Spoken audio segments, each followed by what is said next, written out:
And thank you so much for joining us for CBN NewsWatch. I'm Ephraim Graham. Ahead today. In a split decision, the U.S. Supreme Court blocks President Biden's vaccine mandate. We'll give you the details. Plus, Jerusalem Rising will explain what it means through the eyes of an author and photographer in relation to biblical prophecy. Jerusalem Rising is documenting the fulfillment of, or at least the beginning processes of these biblical prophecies. And later, I want a public wake. Tonight. Open casket. We will highlight the TV series about Mamie Till Mobley and her son, Emmett Till, along with other stories making headlines in the world of uplifting entertainment. All these stories and more are coming up next. This is CBN NewsWatch.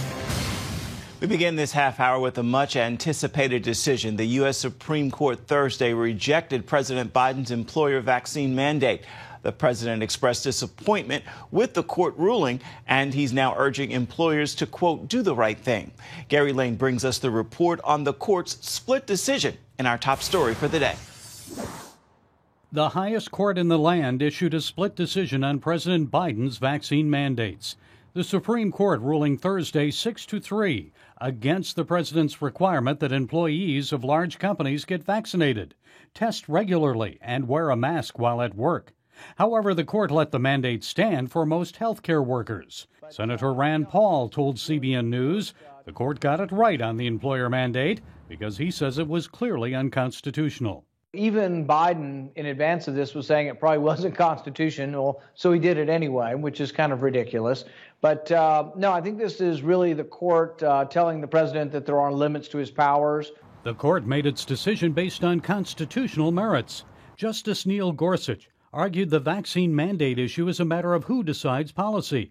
The president's regulatory agency, the Occupational Safety and Health Administration, or OSHA, or other branches of the government. He wrote, quote, the answer is clear. Under the law as it stands today, that power rests with the states and Congress, not OSHA.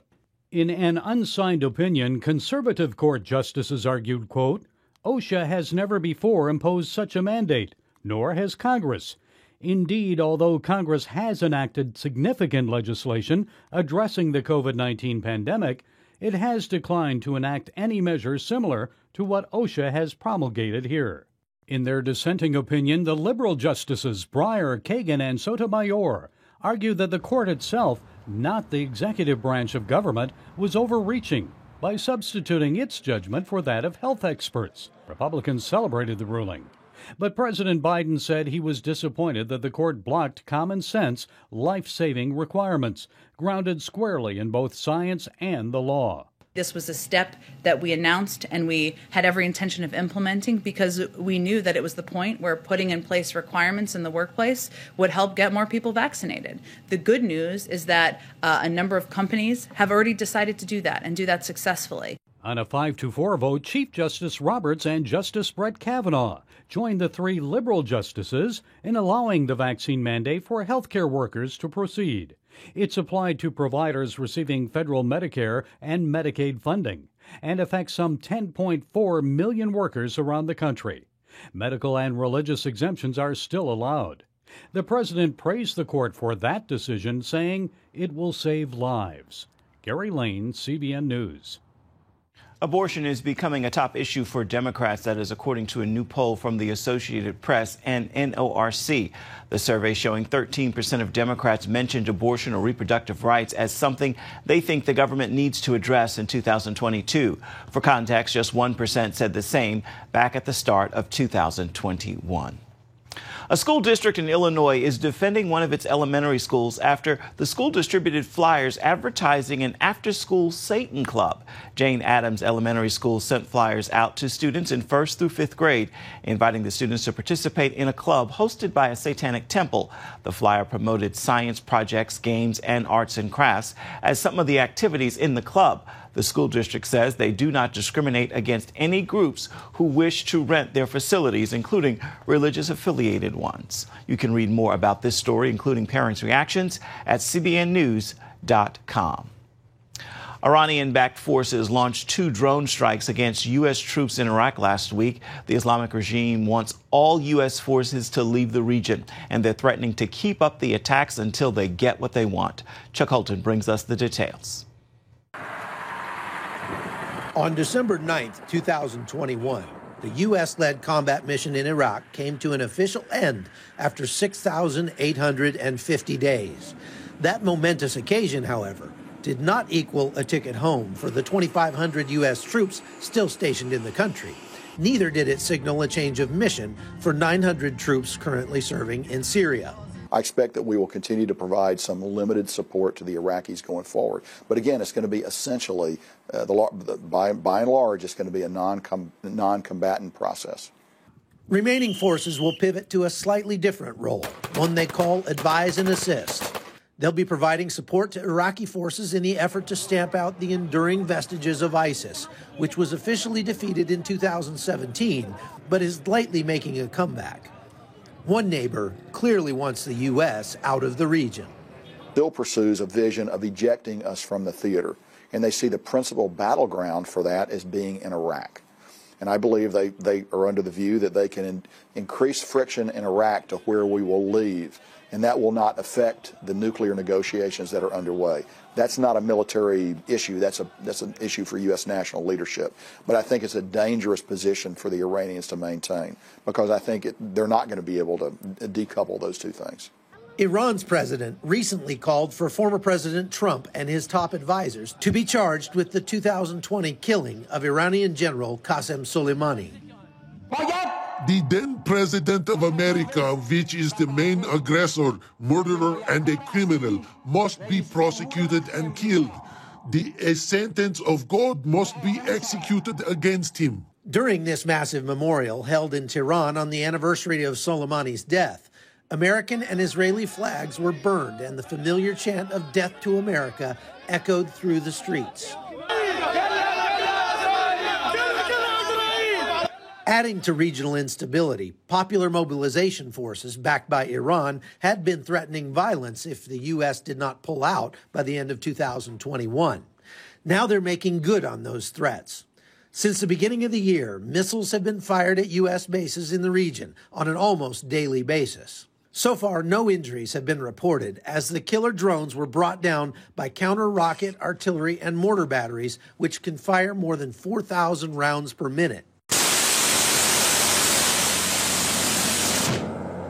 The U.S. is now striking back in retaliation, which shows the combat phase of this conflict might not be over after all. For CBN News, I'm Chuck Holton. Coming up, Jerusalem, the holiest city on earth. An author and a photographer tell its history in their latest book. And we'll see what Jerusalem Rising means in terms of biblical prophecy. We've got the story for you when we come back.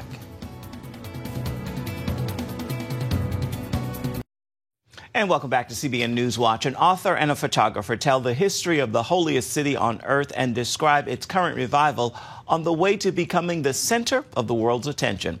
Their book contains some of the oldest photographs of Jerusalem ever taken. It also explains what Jerusalem Rising means in terms of biblical prophecy. Here's Chris Mitchell with the story. Author Doug Hershey uses past and current photographs to show the extraordinary transformation of Jerusalem over the past 175 years. The book continues Hershey's unique look at prophecy and the Holy Land. Much like Israel Rising documented the revival of the land, Jerusalem Rising is documenting the fulfillment of, or at least the beginning processes of these biblical prophecies about Jerusalem being restored and what it's leading to. Hershey and adventure photographer Eden Ram comb the city for just the right angles to capture its past and present. Eden climbs up the top. There he goes. Looking at, you can kind of look through the fence here. It'll look better when you see the actual photos, but some of all of that stuff right in there is what he's getting a shot of from back in the early 1900s. To be able to go to some of these locations and find the exact locations where a photographer set up 175 years ago to capture what Jerusalem looks like, and then go back today to the exact same location. Some of the oldest photos of Jerusalem ever taken were from 1844, and we have several of those in Jerusalem Rising, and all of those I don't think have ever been recreated ever. One of those before and after photos takes place here, just outside the Jaffa Gate of Jerusalem's old city walls. It looks back from this spot towards what's known as the Tower of David.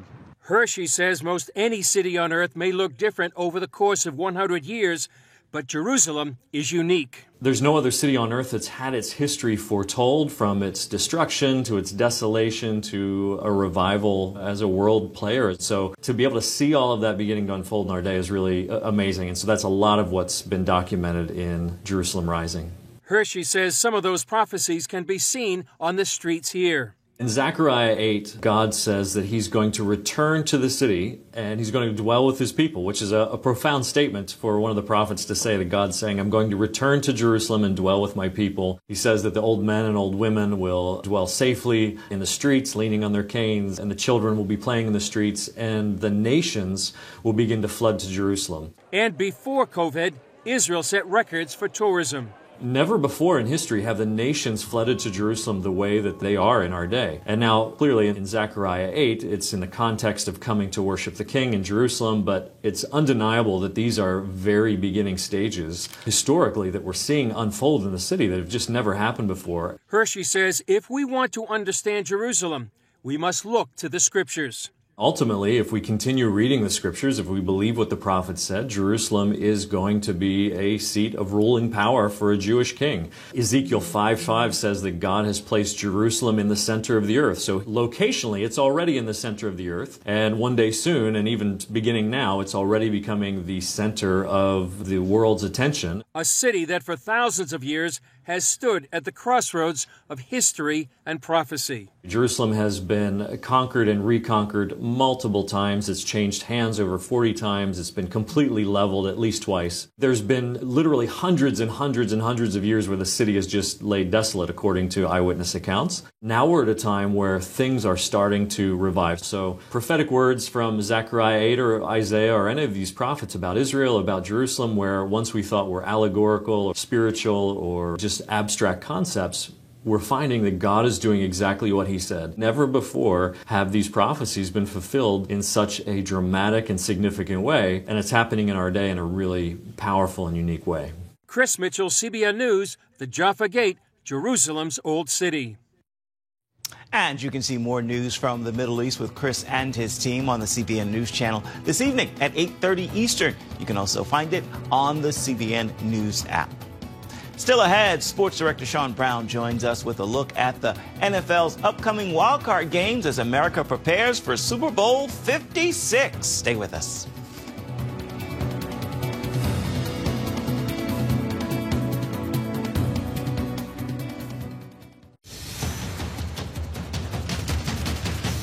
Super Bowl 56 around the corner. Excitement, of course, building for the wild card games this weekend. And joining us now with more on what we can expect is Sports Director Sean Brown. So, Sean, give us a rundown of the weekend's games.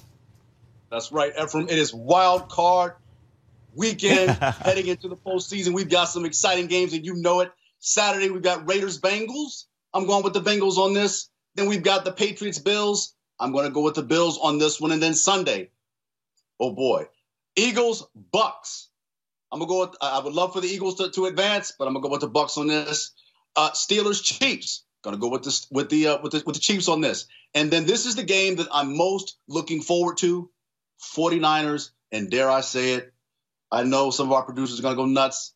The Cowboys, and I am gonna go with the Cowboys on this, and though it pains me, but right now they're hot.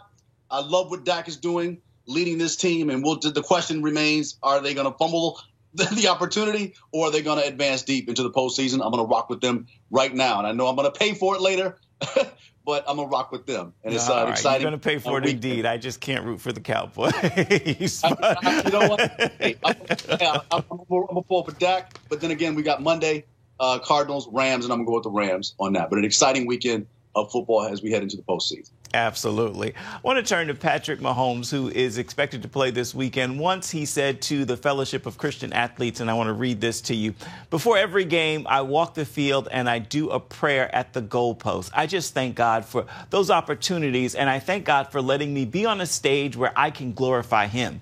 The biggest thing that I pray for is that whatever happens, win or lose, success or failure, that I am glorifying him." Sean, what do statements like that mean in the lives of Christian athletes, especially those in the NFL?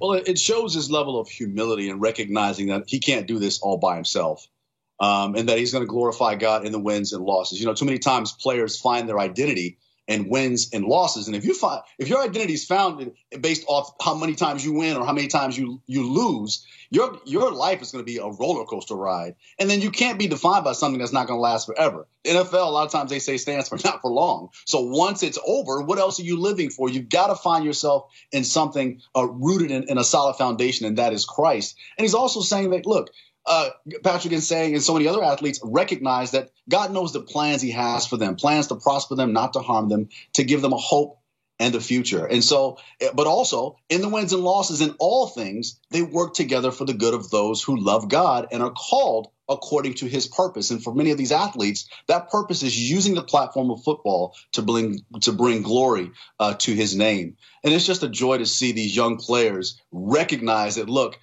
football is just my job. I hear Steelers head coach Mike Tomlin say it a lot. Football is just what I do, but it's not who I am. And Patrick is saying, look, even in the wins and losses, I'm going to give glory to God because that's what I'm called to do. I love it. Football is what I do. It's not who I am. Sean Brown, thank you so much. Always appreciate it. Thank you. Coming up, we're going to take a look at the top 5 stories in the world of uplifting entertainment this week. Stay with us. You're watching CBN NewsWatch.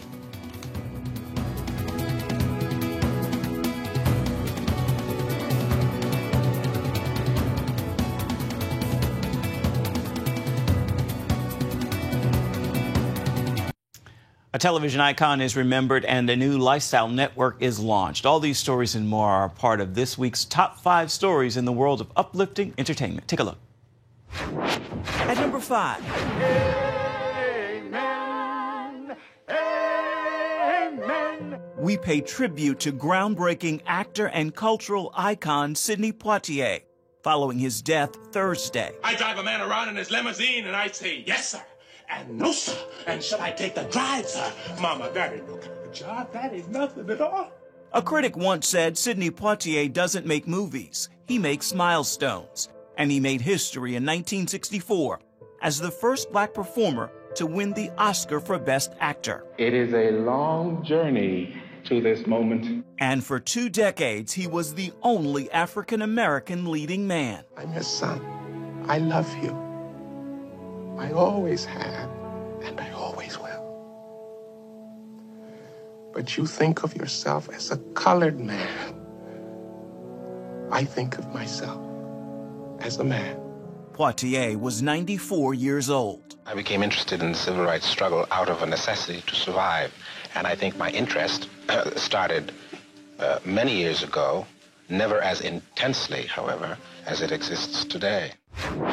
At number 4, another voice of the civil rights movement. Emmett Till, what a fine young man you're becoming. It's the story of Mamie Till Mobley and her son Emmett Till, being shared tonight and next Wednesday in a limited series on the ABC network. Women of the Movement, a limited series that tells the true story of Mamie Till Mobley and her fight for justice after her 14-year-old son Emmett Till was lynched in Mississippi in 1955. I want a public wake. Tonight. Open casket. And I don't want you doing a thing to him. She went against good sense, common sense, and everyone she knew to do this thing. She went against the law. She endangered her family. She endangered herself to do something that changed history. At number 3. We're back. We are back. What? Chip and Joanna Gaines are back on your TV with a whole new network, the Magnolia Network. The Gaines' Magnolia Network is a rebranding of Discovery's DIY network, and it's now been available on cable for about a week. With new episodes of the couple's signature show now called Fixer Upper Welcome Home. The Magnolia Network was supposed to launch in late 2020, but was delayed by the pandemic. It soft-launched on the Discovery Plus streaming service last year, where you can also stream all the new stuff. At number 2. A couple of big entertainment world events scrambling amid COVID-19's Omicron variant surge. The Grammys postponed, moving off its January 31st date in downtown Los Angeles. The Recording Academy and CBS saying in a statement there are just too many risks, and they say a new date is in the works. And the Sundance Film Festival calling an audible, moving to a virtual event, canceling all in-person events in Park City, Utah. Sundance kicks off January 20th.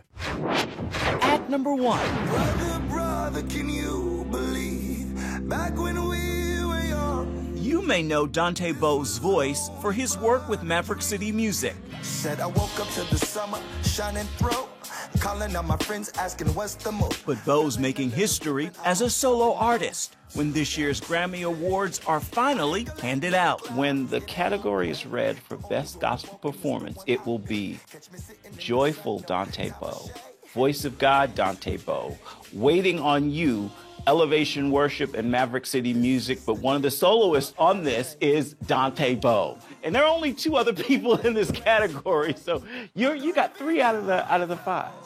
Why? It's crazy. It's very, very, very crazy. But I also just think God is proving himself to me. There's things I've always questioned, like, is this going to happen for me? Is that going to happen for me? Will my career even last? Some people, they have one hits and then, they might have a hit and they never even get another one and all these different things. And it's just the Lord showing me that, you're not in control. I'm in control. And whatever I want for your life will happen. Boy, I wish Papa could see the person I've become.